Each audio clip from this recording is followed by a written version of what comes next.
Bonjour tout le monde, je vais vous faire une petite présentation du tarot des animaux de Doreen Virtue et de Radleg Valentine.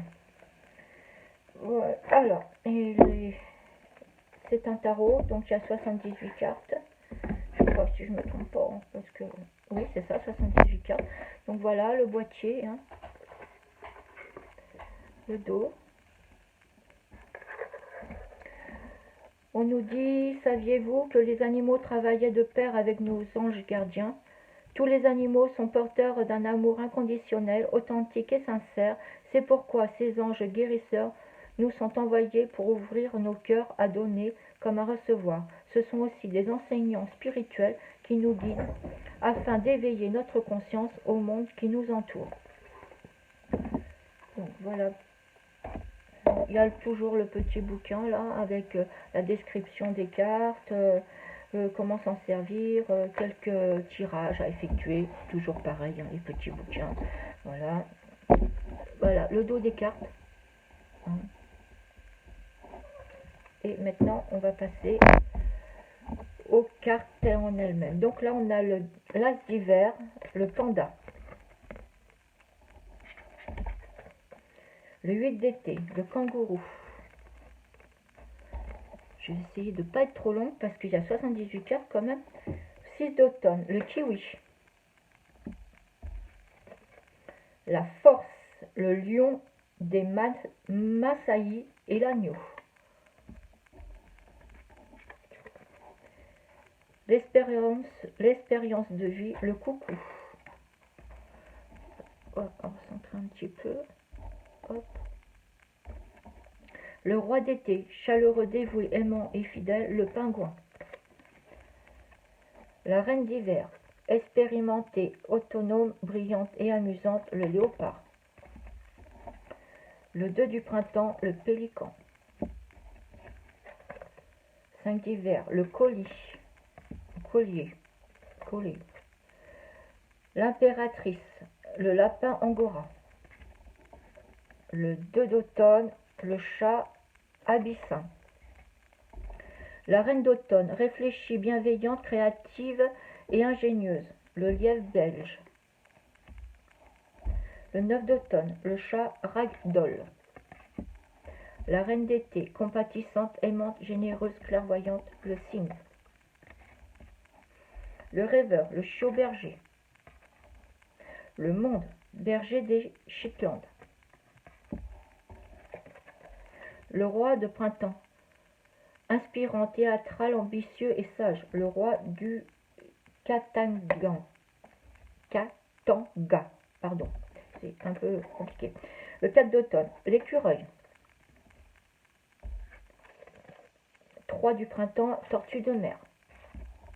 5 d'automne, le lamentin. Oh, j'y ai arrivé ce matin. 7 d'automne, la vache. Le prince d'automne, fiable, dévoué, protecteur, amusant, l'hippocampe. Le 6 d'été, loi. La libération, le pan. 8 du printemps, l'abeille. Ce sont belles les illustrations, j'aime bien. La justice, l'éléphant.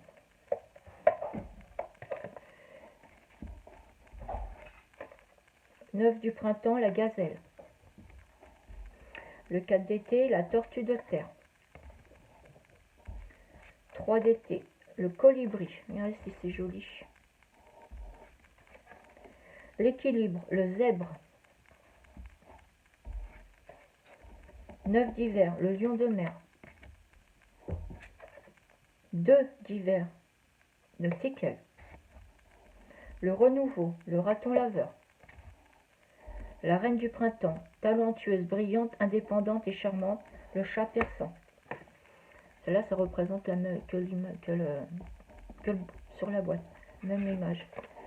Le prince d'été, romantique, séducteur, introspectif et enchanteur, la grenouille. 8 d'été, le bruant. 7 d'hiver, la pie bavarde. Je vais enlever parce que j'ai un peu peur, je remets la dernière.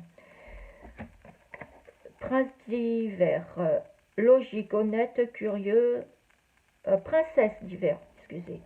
Princesse d'hiver, logique, honnête, curieuse, peu diplomate. Le goéland.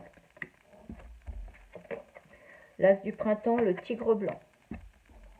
L'éveil, la girafe. Les amoureux, le flamand. Le chariot, cheval arabe.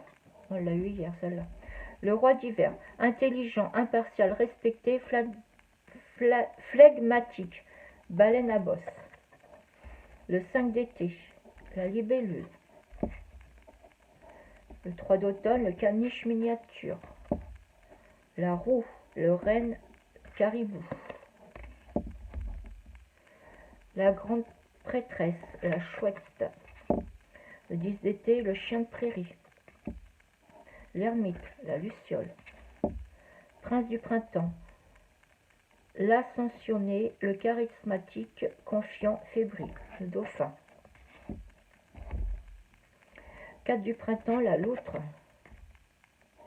As d'automne, le chat calicot. L'unité, l'ours polaire. Le 6 du printemps, le chien de refuge, la race mixte. 8 d'automne, le perroquet. 10 d'hiver, le husky sibérien.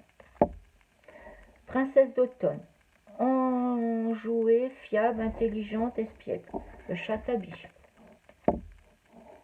5 du printemps, le bélier. Le 7 d'été, le chaton Maine Coon. La lune, le lynx. 4 d'hiver, le koala. Princesse du printemps, énergétique, ouverte, optimiste, créative, énergique. Papillon monarque. Le 9 d'été, le pomérandien. Prince d'hiver, résolu, concentré, dynamique, impulsif. Le cheval pur sang. Le roi d'automne, le compatissant, accompli, charismatique et ancré. Cheval gypsy vanneur. Le 3 d'hiver, le gros bec à poitrine rose. Le 6 d'hiver, le chat de refuge, race mix. L'as d'été, la colombe. Le 10 du printemps, le Saint-Bernard. Le 2 d'été, le tourtereau. L'étoile, le loriot. L'aigo, chat siamois. Le soleil, le merle bleu. La princesse d'été, sensible, aimable, sincère et inexpérimentée, le cerf. L'empereur, la souris sylvestre. 7 du printemps, le gecko. 10 d'automne, golden retriever. Le magicien, la licorne. Voilà pour la présentation des cartes. On va tirer, je vais les... On va ah ben voilà, il y en a déjà une qui est sortie. Donc là on a le 7 du printemps. Je prends le petit bouquin et je vais vous lire le 7 du printemps.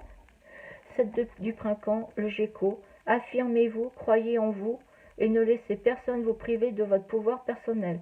Ayez confiance en votre voix intérieure et suivez-la fidèlement. Bon, alors là, il faut suivre fidèlement ce qu'on pense. Hein. Donc là, on a dit c'est le 7 du printemps. Il faut se faire confiance. 7 de printemps. Donc là, je suis partie dans les thèmes. Donc le 7 du printemps. On vous dit qu'il faut s'affirmer, communiquer avec confiance, ne pas renoncer. Réclamer votre pouvoir personnel. C'est le moment de faire preuve d'assurance. Ne laissez personne vous priver de votre pouvoir personnel ou vous contrôler. Croyez en vous-même. Ayez confiance que votre guidance intérieure est la bonne. Et suivez-la. Bien sûr, il est important de choisir judicieusement vos combats, mais si votre cœur vous dit que la cause est importante et juste, défendez votre position. Le gecko peut également indiquer un conflit extérieur qui en réalité bah alors qui en réalité vous fait prendre conscience d'une lutte intérieure non résolue. Demandez-vous si la source de ce malaise provient de quelqu'un d'autre ou de quelque chose en vous qui requiert une guérison. Considérez comme porte-bonheur dans le nombre culture, Considéré comme porte-bonheur dans de nombreuses cultures, le gecko est une créature fascinante.